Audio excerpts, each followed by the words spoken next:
Imagine you're lounging on a Royal Caribbean balcony, thinking you're on a floating resort.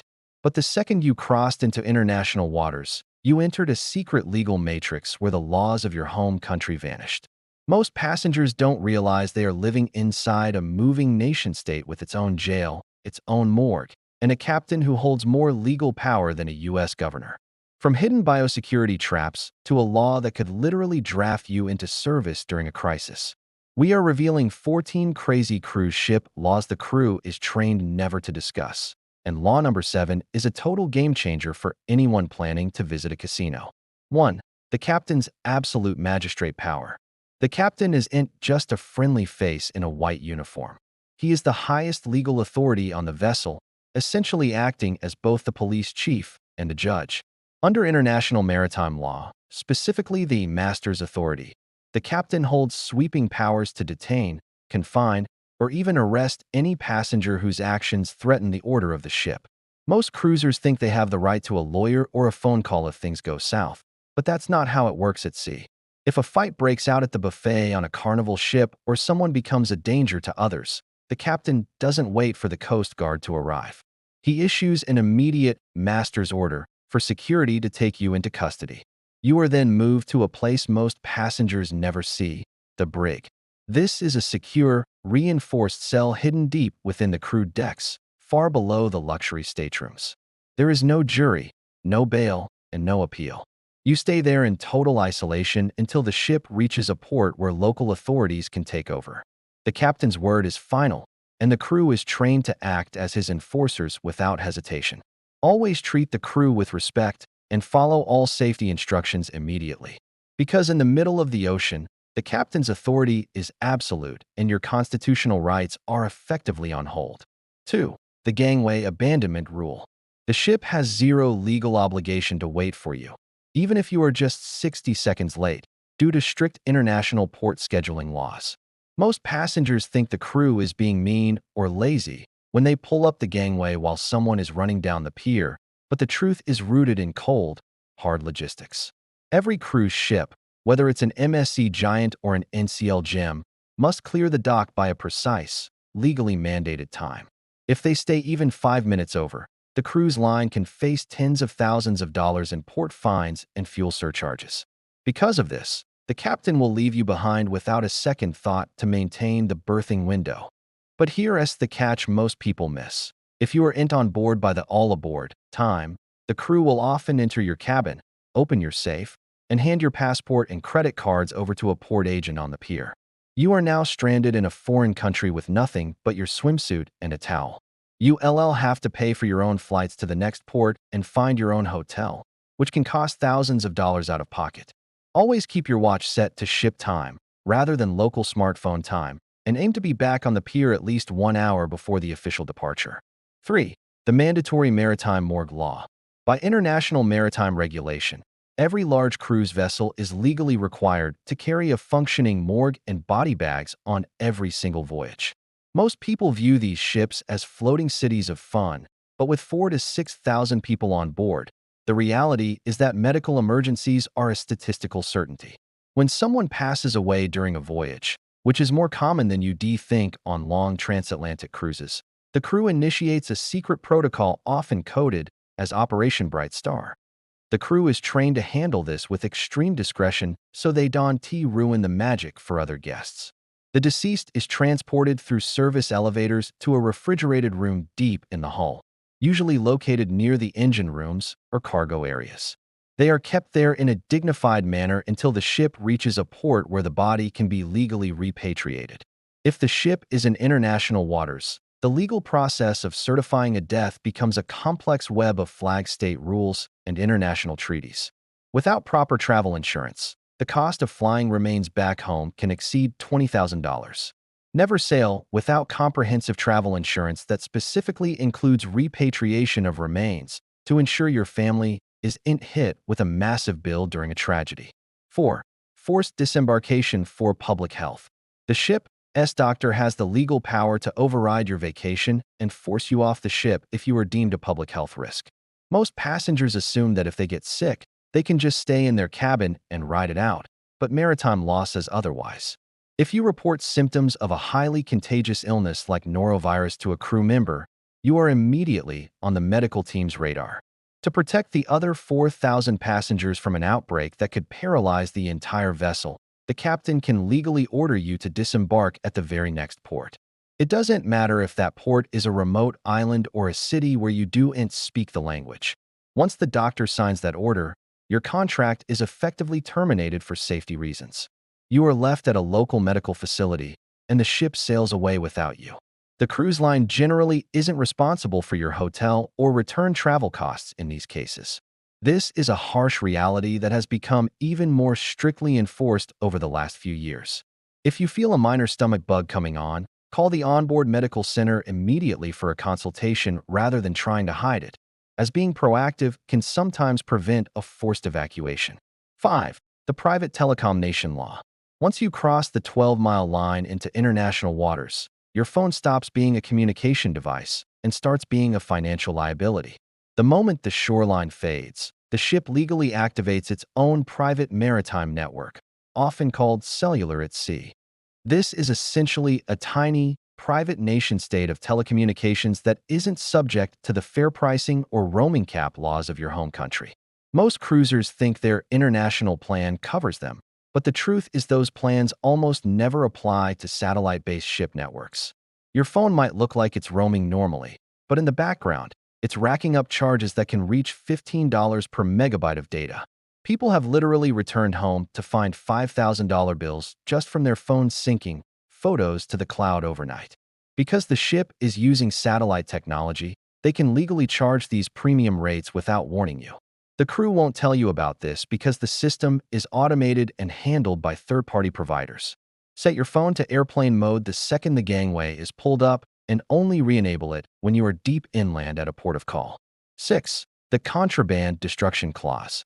Cruise lines have the legal right to seize and permanently destroy your property if it violates the ship's safety or liquor policies. Most passengers think that if security finds a bottle of rum in their luggage, they'll just hold it until the end of the cruise and return it. But here's the reality. Your cruise contract often gives the line the power to dispose of prohibited items immediately. When security on a Carnival or Royal Caribbean ship finds a rum runner or a hidden flask during the X-ray, it is officially classified as contraband. Maritime law allows the ship to dispose of these items to prevent fire hazards or unregulated alcohol consumption. They aren't obligated to store it for you or give you a receipt. The same applies to banned electronics like clothing irons or surge protectors. If it's deemed a fire risk under the ship's flag state safety codes, it can be tossed into the industrial trash. You won't get a refund, and you certainly won't get your property back.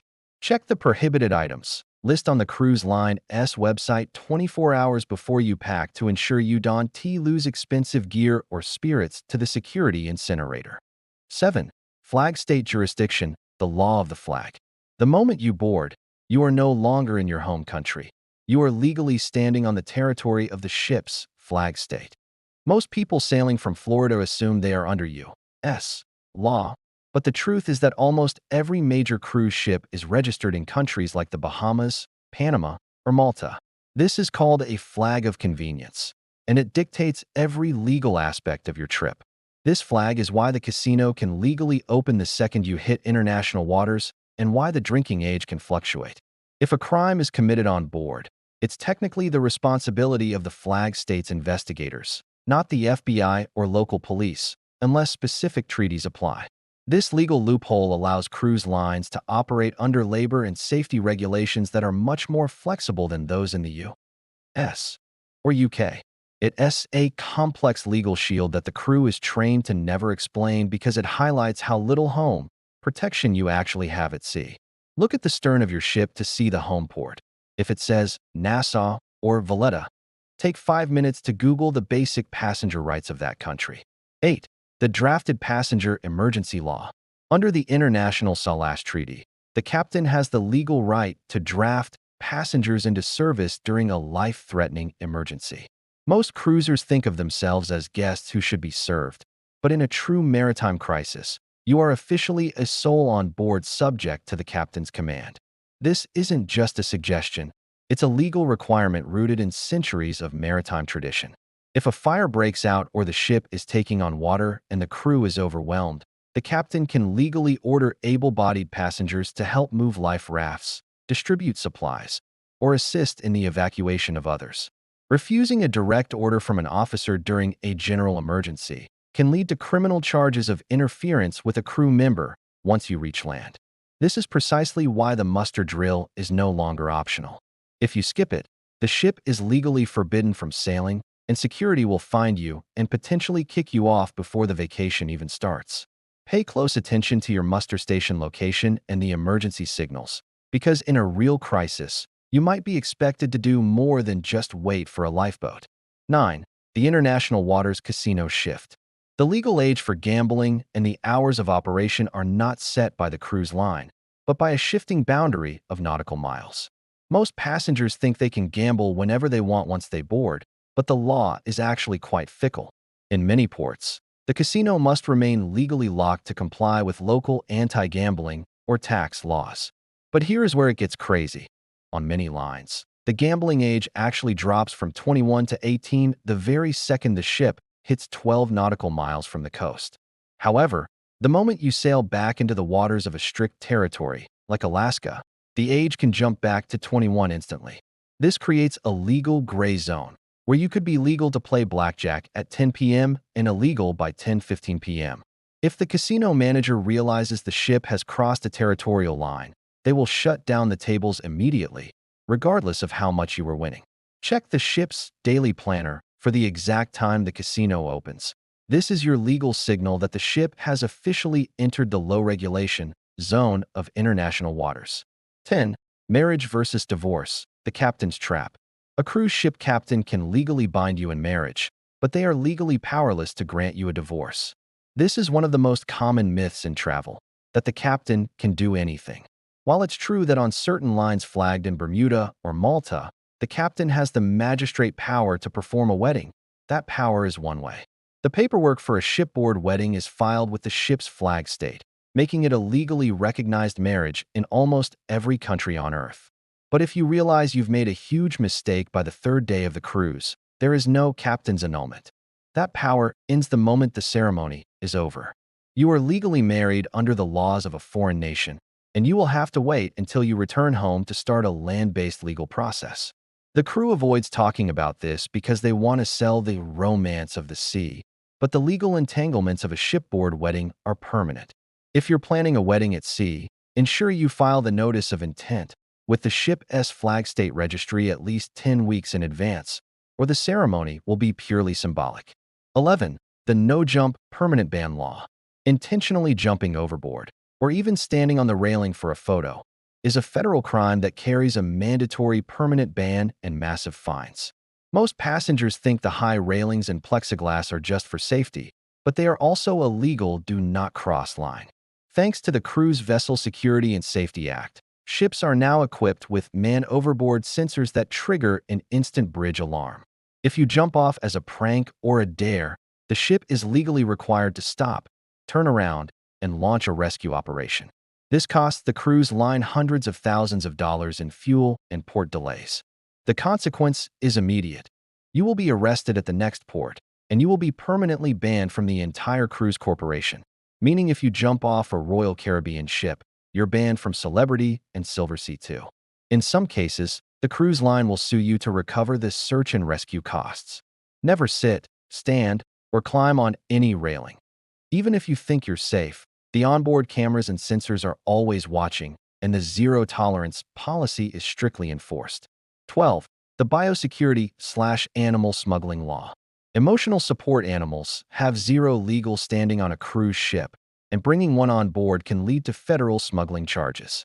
Most people are used to seeing support animals in malls or on planes, but international maritime law is governed by biosecurity protocols. Because cruise ships visit multiple countries with different disease control laws, animals are a massive liability. If you try to sneak a pet or a non-certified support animal on board, you aren't just breaking a ship rule, you are violating the agricultural laws of every port the ship visits. If an unauthorized animal is found, the ship can be denied entry to a port, costing the line millions. The animal will be seized, and you could face heavy fines for biological smuggling. Only certified service dogs that perform specific tasks for a disability are allowed, and they require months of international vaccinations and blood titer tests before they are cleared to sail. If you truly need a service animal, start the paperwork at least 6 months before your sail date to avoid being denied boarding at the pier. 13. The unclaimed property ownership law. If you leave your belongings in a stateroom after disembarkation, the cruise line eventually becomes the legal owner of your property. Every year, passengers leave behind tens of thousands of items, from iPads to wedding rings. Most assume the ship will just mail it back to them, but the law of unclaimed property at sea is much more favorable to the cruise line. Under the laws of most flag states, once a guest has officially disembarked and the notice period has passed, the ship can legally dispose of the items. Usually, after 30 to 90 days of storage, the cruise line can legally sell the items at a crew auction, donate them, or simply throw them away. They are not required to hunt you down to return your lost watch. If you do manage to track it down, you will often be charged a hefty processing and shipping fee that can exceed the value of the item itself. Make a last 15 minutes checklist for your cabin that specifically includes checking the safe, under the bed, and the back of the bathroom door. 14. Duty-free territorial boundaries. The duty-free status of the onboard shops is a legal privilege that vanishes the second the ship enters territorial waters. Most passengers think the shops are closed in port just to encourage you to spend money on shore, but it's actually a legal requirement. If the ship sells you a bottle of liquor or a watch while docked in Miami or Cozumel, they are legally required to pay local taxes and duties. To avoid this, the shops are bonded, meaning they are legally sealed by the captain until the ship is at least 3 to 12 miles offshore. If a crew member were to sell you an item while the ship was in port, the cruise line could lose its duty-free license entirely. This is also why they hold your duty-free liquor purchases until the final night. It is a legal maneuver to ensure the alcohol isn't consumed within the tax jurisdiction of the departing country. Save your major shopping for the sea days in the middle of the cruise, as this is when the shops are legally allowed to run their best tax-free promotions without government interference. Cruising is one of the best ways to see the world, but it's important to remember that a cruise ship is its own legal ecosystem. Knowing these 14 laws doesn't just make you a smarter traveler. It keeps you out of the brig and saves you thousands in hidden fees. If you found these insider secrets helpful, hit that like button and subscribe to Cruise Pro for more deep dives into ship life.